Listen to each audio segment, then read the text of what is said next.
Un drame familial terrible à El Bayad a plongé la nation dans l'émotion. Un couple et leurs 5 enfants ont été retrouvés morts dans leur domicile, une probable intoxication au monoxyde de carbone selon les premières constatations, rappelant cruellement les dangers mortels qui guettent les foyers durant l'hiver. Mais au-delà de ce drame humain, l'Algérie franchit simultanément des étapes décisives dans son affirmation économique et énergétique. Le lancement officiel du projet minier de Talla Hamza Oued Amizour positionne notre pays comme acteur majeur sur le marché mondial des minerais stratégiques, essentiels à la transition énergétique mondiale. L'Espagne intensifie ses demandes pour augmenter les livraisons de gaz algérien via le gazoduc Medgaz face à la flambée des prix européens. Sur le plan sportif, un scandale historique éclate. Le titre de la CAN 2025 serait attribué au Maroc sur tapis vert, provoquant la fureur du Sénégal et divisant profondément l'Afrique du football. Enfin, le projet pharaonique du gazoduc transsaharien Nigeria-Algérie franchit une étape décisive avec le déploiement d'équipes Sonatrach au Niger. Une journée qui résume l'Algérie d'aujourd'hui, entre douleur collective et ambition géopolitique. Le drame d'El Bayad a glacé le pays entier. Dans une modeste habitation de cette ville des hauts plateaux, 7 corps sans vie ont été découverts, un couple et leurs 5 enfants, âgés de 2 à 12 ans. Les premières constatations des services de la protection civile pointent vers une intoxication au monoxyde de carbone, ce tueur silencieux qui fait des ravages chaque hiver en Algérie. Les voisins ont donné l'alerte après avoir constaté que la famille ne répondait plus et que les enfants n'étaient pas sortis depuis 2 jours. Les secours, arrivés rapidement sur place, n'ont malheureusement pu que constater les décès. Une enquête a été immédiatement ouverte pour déterminer les circonstances exactes de cette tragédie. Ce drame n'est malheureusement pas isolé. Chaque hiver, des dizaines de familles algériennes perdent la vie dans des circonstances similaires. Le monoxyde de carbone, gaz inodore et invisible produit par la combustion incomplète du gaz, du charbon ou du bois, s'accumule dans les espaces mal ventilés et provoque des intoxications mortelles en quelques heures. Les habitations mal isolées, les systèmes de chauffage vétustes ou mal entretenus, l'absence de détecteurs de CO et surtout le manque de sensibilisation aux dangers créent chaque année des conditions propices à ces drames évitables. Les autorités locales d'El Bayad ont décrété un deuil de 3 jours et ouvert une cellule de soutien psychologique pour les proches de la famille décédée. Le Wali a ordonné une inspection immédiate de tous les logements sociaux de la région pour vérifier l'état des installations de chauffage. Mais au-delà de ces mesures réactives, c'est toute une politique de prévention qui doit être repensée. Les campagnes de sensibilisation annuelles semblent insuffisantes face à l'ampleur du problème. L'obligation d'installer des détecteurs de monoxyde de carbone dans tous les logements, comme c'est le cas dans de nombreux pays, pourrait sauver des centaines de vies chaque année. Ce drame survient dans un contexte où l'Algérie poursuit simultanément son développement économique à grande vitesse. Le lancement officiel du projet minier de Talla Hamza Oued Amizour marque un tournant historique pour l'industrie minière algérienne. Ce gisement, situé entre les wilayas de Béjaïa et Sétif, contient des réserves considérables de zinc, de plomb et d'argent, minerais devenus stratégiques dans le contexte de la transition énergétique mondiale. Le zinc notamment est essentiel pour la fabrication de batteries, de panneaux solaires et de nombreux composants électroniques. L'Algérie, en exploitant ce gisement selon les normes internationales les plus strictes, ambitionne de devenir un fournisseur majeur sur le marché mondial. L'impact économique local devrait également être significatif. Le projet créera environ 3000 emplois directs pendant la phase de construction et 1500 emplois permanents une fois l'exploitation lancée. Les retombées indirectes dans les secteurs du transport, des services, de la restauration pourraient générer plusieurs milliers d'emplois supplémentaires dans une région qui en a cruellement besoin. Les communes de Talla Hamza et Oued Amizour relativement enclavées jusqu'à présent, verront leurs infrastructures considérablement améliorées. Routes, électricité, eau potable, télécommunications. Ce développement pourrait transformer profondément l'économie de toute la région. Sur le plan environnemental, le projet a suscité des inquiétudes légitimes parmi les populations locales et les associations écologistes. L'exploitation minière génère inévitablement des impacts. Consommation d'eau importante, production de déchets miniers, risque de pollution des nappes phréatiques. Le consortium responsable du projet, associant l'entreprise publique algérienne NOF et des partenaires étrangers spécialisés, s'est engagé à respecter les normes environnementales les plus strictes. Un plan de gestion environnementale détaillé a été élaboré, incluant le traitement des eaux usées, le stockage sécurisé des résidus miniers, la réhabilitation progressive des sites exploités. La transparence et le dialogue continu avec les communautés locales seront essentiels pour garantir l'acceptabilité sociale du projet. Pendant que l'Algérie développe ses ressources minières, sa position de fournisseur énergétique stratégique de l'Europe continue de se renforcer. L'Espagne vient de formuler une demande officielle auprès de Sonatrach pour augmenter substantiellement les volumes de gaz naturel livrés via le gazoduc Medgaz, qui relie directement Benissaf en Algérie à Almeria en Espagne. Cette demande s'inscrit dans le contexte d'une flambée des prix du gaz sur les marchés européens, conséquence de multiples facteurs. Réduction des livraisons russes, demande asiatique croissante, tensions géopolitiques au Moyen-Orient et hiver plus rigoureux que prévu épuisant rapidement les stocks européens. Le gazoduc Medgaz, mis en service en 2011, dispose actuellement d'une capacité de transport d'environ 8 milliards de mètres cubes de gaz par an. Mais les infrastructures existantes permettraient techniquement d'augmenter cette capacité jusqu'à 10 milliards de mètres cubes annuels, moyennant des investissements relativement modestes dans les stations de compression. L'Espagne demande précisément cette expansion maximale de la capacité, offrant de participer au financement des améliorations nécessaires. Cette proposition reflète l'urgence de la situation énergétique espagnole et plus largement européenne. Madrid se trouve dans une position particulièrement délicate. Le pays dépend fortement du gaz naturel pour sa production électrique et son chauffage résidentiel. Les prix élevés se répercutent directement sur les factures des consommateurs et des entreprises, alimentant l'inflation et le mécontentement social. Sécuriser des volumes supplémentaires de gaz algérien à des prix prévisibles deviendrait une priorité politique majeure pour le gouvernement espagnol. De plus, l'Espagne ambitionne de devenir un hub gazier européen, important du gaz algérien pour le réexporter vers d'autres pays européens via ses infrastructures de regazéification et ses interconnexions avec la France. Cette stratégie permettrait à Madrid de tirer des revenus substantiels du transit gazier tout en renforçant son importance géopolitique au sein de l'Union européenne. Pour l'Algérie, cette demande espagnole représente à la fois une opportunité et un défi stratégique. Opportunité évidente, augmenter les volumes exportés à des prix élevés génère des revenus supplémentaires considérables pour le budget national. Chaque milliard de mètres cubes supplémentaires exportés rapporte plusieurs centaines de millions de dollars annuels. Ces revenus peuvent financer les investissements massifs nécessaires dans l'éducation, la santé, les infrastructures, la diversification économique.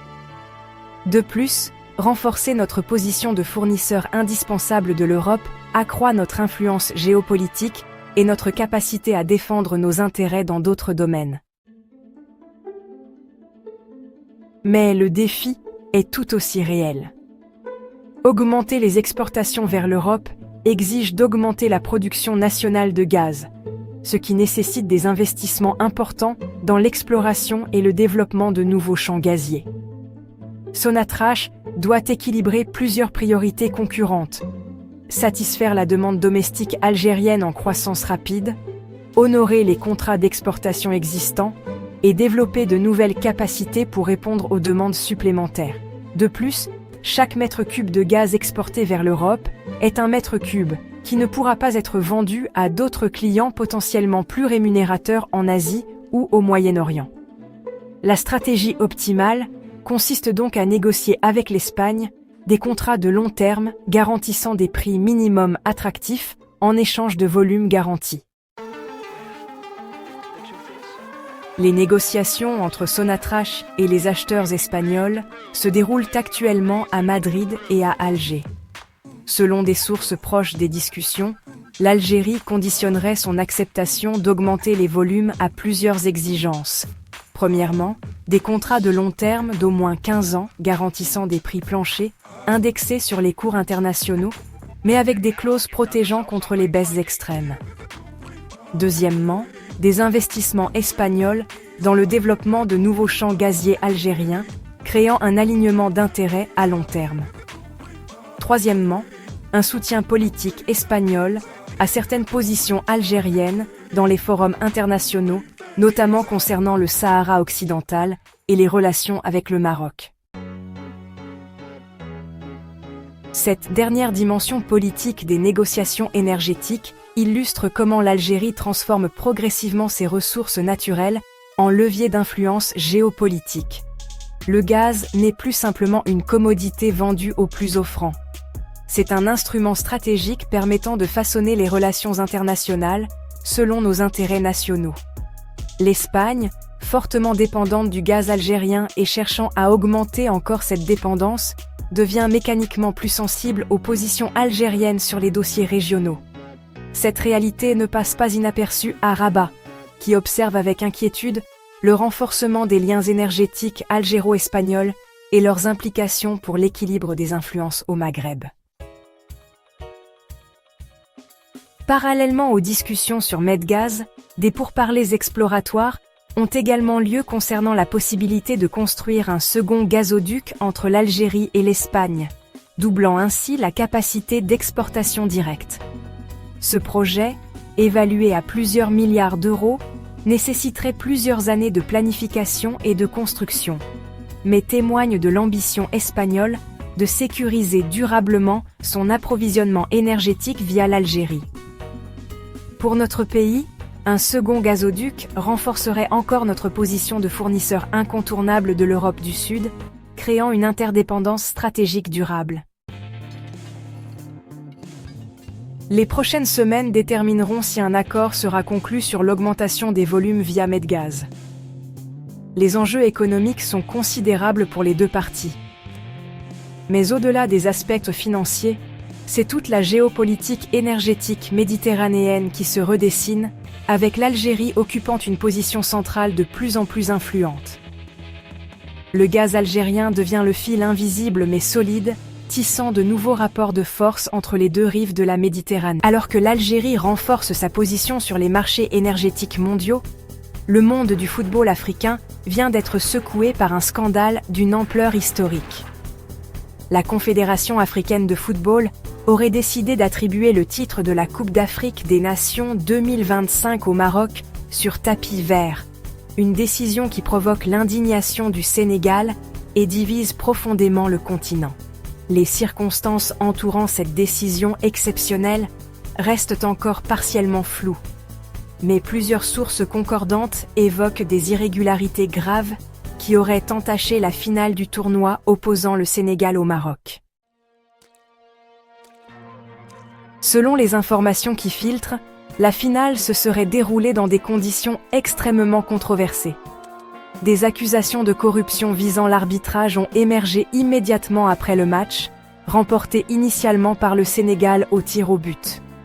Des vidéos circulant sur les réseaux sociaux montreraient des décisions arbitrales manifestement favorables au Maroc tout au long de la rencontre. Media Group, social media video on smartphone screen showing football match highlights, fans watching controversial football moments on TV, press conference with CAF officials Stalker à distribute equally, penalty non sifflé pour le Sénégal, expulsion contestable d'un joueur sénégalais, validation d'un but marocain en position de hors-jeu évidente. Ces éléments visuels, analysés par des experts indépendants, auraient convaincu la CAF d'ouvrir une enquête disciplinaire approfondie. Mais le scandale ne s'arrête pas aux décisions arbitrales. Des témoignages de sources proches de la CAF évoquent des pressions politiques intenses exercées par le Maroc pour obtenir ce titre à tout prix. Le Royaume, qui a investi des milliards dans le développement de son football et qui organisera la Coupe du Monde 2030 conjointement avec l'Espagne et le Portugal, considérait ce titre continental comme essentiel pour sa crédibilité sportive internationale. Des accusations non vérifiées mais persistantes font état de Media Group, Journalists Interviewing CAF Officials, African Football Press Conference with Microphones, Blurred Image of Confidential Documents, Stock Distribute Equally, de promesses financières considérables faites à certains membres influents de la CAF, de menaces de retrait du soutien marocain à certains programmes de développement du football africain, voire de pressions diplomatiques exercées par Rabat sur des pays africains dépendant de l'aide marocaine. La Fédération sénégalaise de football a réagi avec une fureur compréhensible. Dans un communiqué cinglant, elle dénonce une mascarade judiciaire et une manipulation politique indigne du football africain. Le Sénégal annonce son intention de contester cette décision devant le tribunal arbitral du sport, seule instance capable d'annuler une décision de la CAF. La Fédération sénégalaise a également menacé de boycotter toutes les compétitions africaines pendant les 2 prochaines années si cette injustice n'était pas réparée, appelant les autres nations africaines, attachées à l'intégrité du sport, à se joindre à ce boycott. Cette crise divise profondément le football africain selon des lignes géopolitiques prévisibles. Les pays traditionnellement proches du Maroc, notamment plusieurs nations d'Afrique de l'Ouest et du Sahel ayant bénéficié des largesses financières de Rabat, soutiennent plus ou moins explicitement la décision de la CAF. Ils invoquent le respect des institutions et la nécessité d'accepter les décisions des instances dirigeantes, même lorsqu'elles sont contestables. À l'inverse, les pays entretenant des relations tendues avec le Maroc, dont l'Algérie naturellement mais aussi plusieurs nations d'Afrique australe, soutiennent fermement le Sénégal et dénoncent une corruption du football africain par l'argent marocain. L'Algérie observe cette crise avec un mélange d'indignation sportive et de satisfaction géopolitique.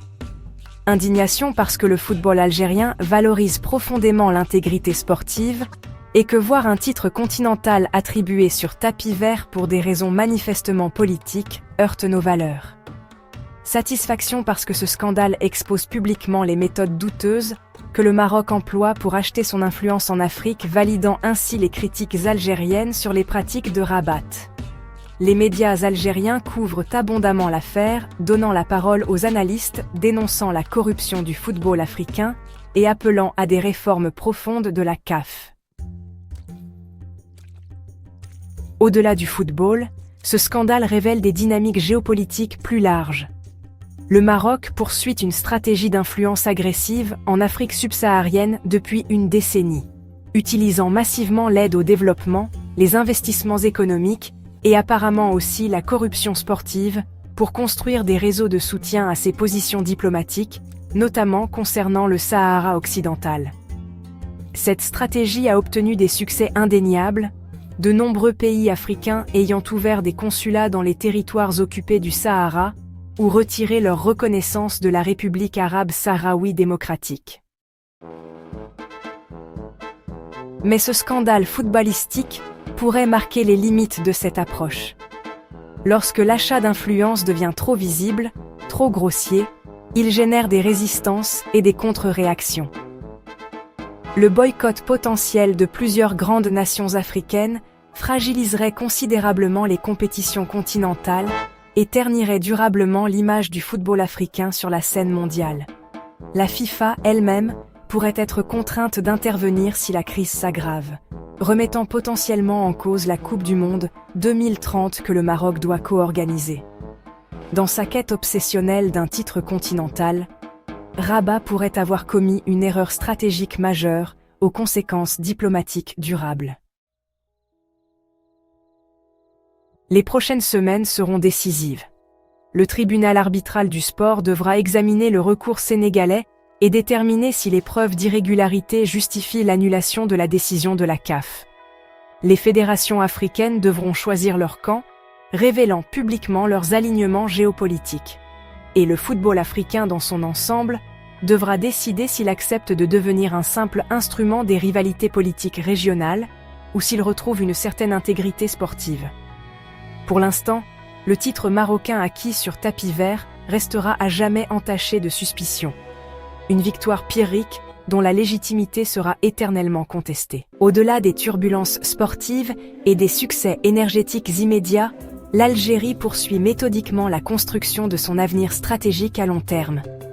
Le projet de gazoduc transsaharien, reliant le Nigeria à l'Algérie, souvent évoqué mais longtemps considéré comme une chimère impossible, vient de franchir une étape décisive. Sonatrach a déployé des équipes techniques au Niger pour effectuer des études de terrain détaillées sur le tracé exact que suivra ce pipeline gigantesque, long de plus de 4000 km et traversant 3 pays sur toute la longueur du Sahara. Ce projet pharaonique, baptisé TSGP pour Trans-Saharan Gas Pipeline, ambitionne de transporter le gaz naturel des champs gaziers nigérians jusqu'aux côtes méditerranéennes algériennes, d'où il pourra être exporté vers l'Europe via les gazoducs existants ou de futures extensions. Le Nigeria dispose de réserves gazières considérables, estimées à plus de 5000 milliards de mètres cubes, mais peine à les valoriser faute d'infrastructures d'exportation suffisantes. L'essentiel de ce gaz est actuellement brûlé en torchère, gaspillage monumental qui représente à la fois une perte économique pour le Nigeria et une catastrophe environnementale contribuant au réchauffement climatique. Le TSGP transformerait radicalement cette situation. Avec une capacité prévue de 30 milliards de mètres cubes de gaz par an, il permettrait au Nigeria de monétiser enfin ses ressources gazières tout en offrant à l'Algérie une position unique de pays de transit contrôlant les flux énergétiques entre l'Afrique subsaharienne et l'Europe. Cette position géostratégique exceptionnelle renforcerait considérablement notre influence régionale et nos revenus de transit. Pour l'Europe, le TSGP offrirait une source d'approvisionnement supplémentaire, diversifiant encore davantage ses fournisseurs et réduisant sa dépendance vis-à-vis de la Russie ou du Moyen-Orient. Le déploiement d'équipes Sonatrach au Niger marque la transition du projet du stade conceptuel au stade opérationnel. Ces équipes effectuent actuellement des relevés topographiques détaillés, des études géologiques pour identifier les meilleures routes de pipeline, évitant les zones difficiles, des évaluations environnementales pour minimiser l'impact du projet sur les écosystèmes sahariens fragiles. Parallèlement, des discussions se poursuivent avec les autorités nigériennes pour finaliser les accords de transit, garantissant la sécurité du pipeline sur le territoire nigérien et définissant les modalités financières de la compensation pour le droit de passage. Le Niger joue un rôle absolument crucial dans ce projet. Environ 1500 km du tracé total traverseront le territoire nigérien, nécessitant non seulement l'accord politique du gouvernement, mais aussi la coopération active des populations locales. La sécurité constituera un défi majeur. Le Sahel nigérien connaît une instabilité chronique avec la présence de groupes armés divers. Certains terroristes affiliés à des mouvances djihadistes, d'autres simplement criminels profitant du vide sécuritaire. Protéger 4000 km de pipeline traversant des zones désertiques peu peuplées et difficilement accessibles exigera des investissements sécuritaires massifs. Surveillance par drone, patrouilles régulières, centres de contrôle régionaux, coopération étroite avec les forces armées des 3 pays concernés. Le coût total du projet est estimé entre 20 et 25 milliards de dollars, un investissement colossal qui sera partagé entre le Nigeria, le Niger et l'Algérie, avec une participation probable de partenaires financiers internationaux comme la Banque africaine de développement la Banque mondiale et potentiellement des fonds d'investissement européens intéressés par la sécurisation de nouveaux flux gaziers. Plusieurs compagnies énergétiques internationales ont déjà exprimé leur intérêt pour participer au financement et à la construction du pipeline, attirées par la perspective de revenus garantis sur plusieurs décennies. Si le calendrier actuel est respecté, les travaux de construction pourraient débuter d'ici 2028 avec une mise en service progressive à partir de 2033 ou 2034. Ce délai peut sembler long, mais il correspond vraiment aux réalités techniques de projets de cette ampleur traversant des environnements aussi difficiles. Chaque kilomètre de pipeline devra résister à des températures extrêmes, à l'ensablement, aux tempêtes de sable, tout en maintenant une étanchéité parfaite pour éviter les fuites de gaz.